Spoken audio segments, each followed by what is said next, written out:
Alors bonjour, on est présentement dans le quartier de la Petite Bourgogne avec 3 nouvelles résidentes du quartier.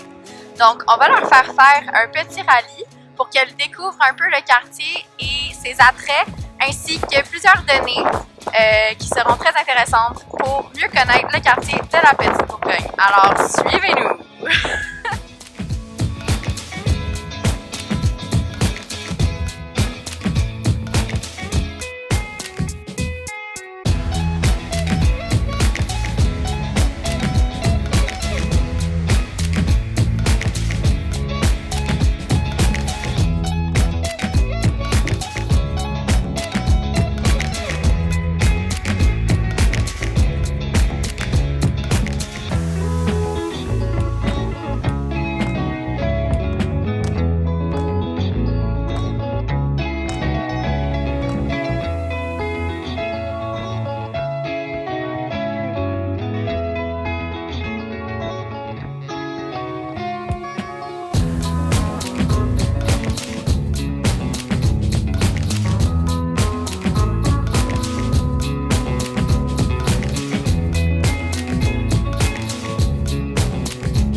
Donc, bonjour Hélène, merci de participer à cette entrevue. Donc, on voulait avoir un avis extérieur sur c'est quoi un peu la vie dans Petite Bourgogne. Donc, si tu peux un peu m'expliquer ton lien avec le quartier, puis nous donner un petit portrait global du quartier, ce serait vraiment apprécié. OK. Donc, moi, je travaille dans le quartier depuis 2008, ici au Scientifine. Puis, j'ai vu quand même le quartier évoluer. Il y a eu quand même une bonne vague, je dirais, de gentrification récemment.